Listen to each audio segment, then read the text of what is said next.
देश की प्राकृतिक संपदाओं पर लूट का खतरा मोदी के नेतृत्व में बढ़ गया है। इस देश की प्राकृतिक संपदा है, इसको बचाने के लिए जरूरी है कि देश के तख्ते ताउस से मोदी को उखाड़ फेंका जाए और इसे किनारे फेंक दिया जाए। तुम क्या पढ़े लिखे आदमी हो और आज हो साउथ अफ्रीका में और बैठे चंद्रयान को देख रहे हो और कह रहे हो चंद्रयान भारत का जो है मेरी वजह से चंद्रमा के धरातल पर उतर गया। आप किसानों और मजदूरों की तरफ से भारत के वैज्ञानिकों को हम सलाम पेश करते हैं जिन्होंने चंद्रयान को हमारे चंद्रमा की धरती पर उतार दिया।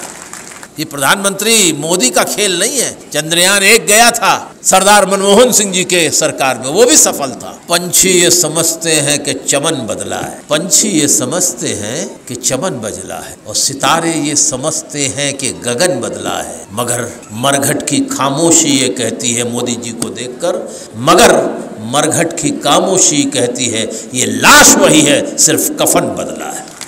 ये आरएसएस और बीजेपी का राष्ट्रवाद भारतीय संविधान पर हमला है। ये राष्ट्रवाद इसके पहले नहीं था। शहीद आजम भगत सिंह, अशफाक उल्लाह ठाकुर, रोशन सिंह, पंडित राम प्रसाद बिस्मिल, ये लोगों ने जो कुर्बानी दी थी वो क्या राष्ट्रवाद नहीं था? आप कहाँ थे? आप कहाँ थे? 23 साल का भगत सिंह फांसी के तख्ते पर चढ़ जाता है और 26 साल के आडवाणी जी राजनीतिक रूप से नाबालिग रहते, देश की आजादी की लड़ाई में हिस्सा नहीं लेते। गोलवलकर 44 साल का था, आजादी की लड़ाई में कभी उन्होंने हिस्सा क्यों नहीं लिया? और हमको राष्ट्रवाद पढ़ा रहे हैं आप। इस पापी की सरकार को, इस पापी की पार्टी की सरकार को सड़क किनारे नहीं समंदर में डाल देना है। आदरणीय प्रातः स्मरणीय 1008 महामहो मुखोपाध्याय श्री नरेंद्र दामोदर दास मोदी की चर्चा मैं करूं। ये वो व्यक्ति है जिसने आजादी के इस अमृत महोत्सव के अंदर जहर घोल दिया। दुनिया देख रही है कि भारत का संविधान, भारत का लोकतंत्र, और देख रही है मणिपुर। जब हम आजादी की अपनी 75वीं वर्षगांठ मना रहे हैं, संविधान को किनारे रख करके ये आदमी गुजरात के अंदर वोट मांग रहा था।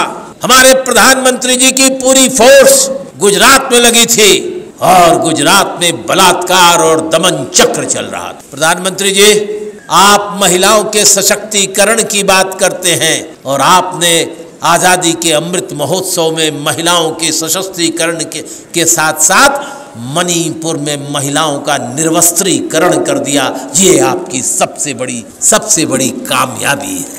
यही है कामयाबी। कभी आप कहते हो बेटी पढ़ाओ, बेटी पढ़ाओ, बेटी बचाओ, ये कहाँ का प्रधान? ये क्या पटना में आप भाषण कर रहे हैं जनसभा में कि मैं पटना के, बिहार के लोगों को सलाम पेश करता हूँ कि इसी गंगा के किनारे बिहार के लोगों ने अलेक्जेंडर द ग्रेट सिकंदर को पराजित कर दिया।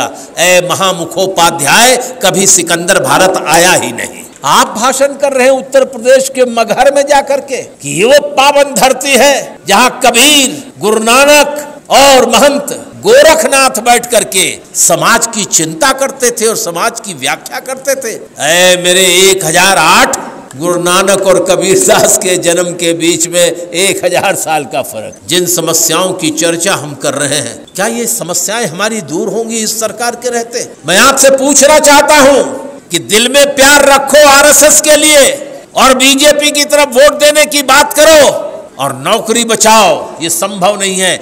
इसलिए आज की तारीख में जरूरी है, जहां एक और किसानों की बात कर रहे हैं, बिना किसानों के देश बचेगा क्या? कौन खिलाएगा इनको? 1967 के पहले PL 480 का गेहूं खा रहे थे ना।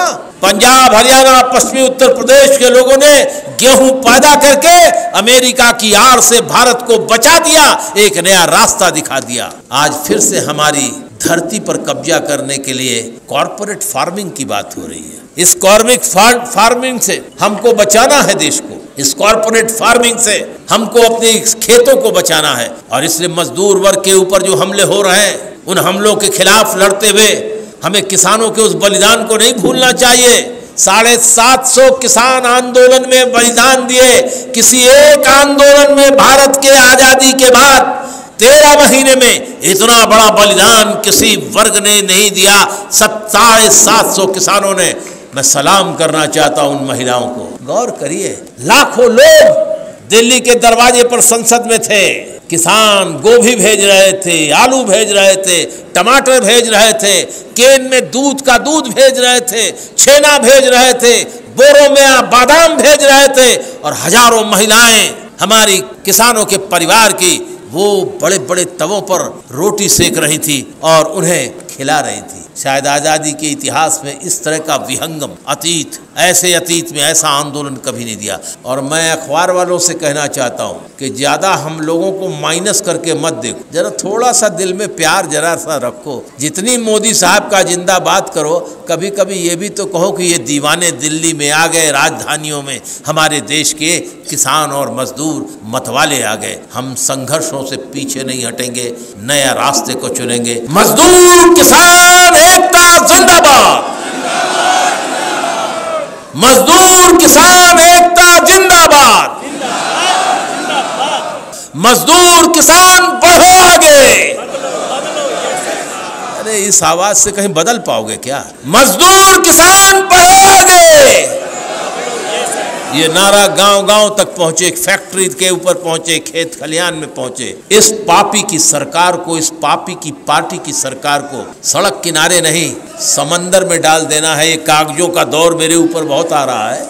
इस सरकार को बचाओगे तो न तो संविधान बचेगा, न भारत में सांप्रदायिक एकता बचेगी। लिहाजा भगत सिंह से लेकर के तमाम क्रांतिकारियों के सपने, बाबा सोहन सिंह भकना से लेकर के और चंद्रशेखर आज़ाद की वो जो परंपरा है, उसे बचाने के लिए इस सरकार, इस पार्टी, इस विचारधारा को किनारे फेंक दो। यही मेरी आपसे अपील है।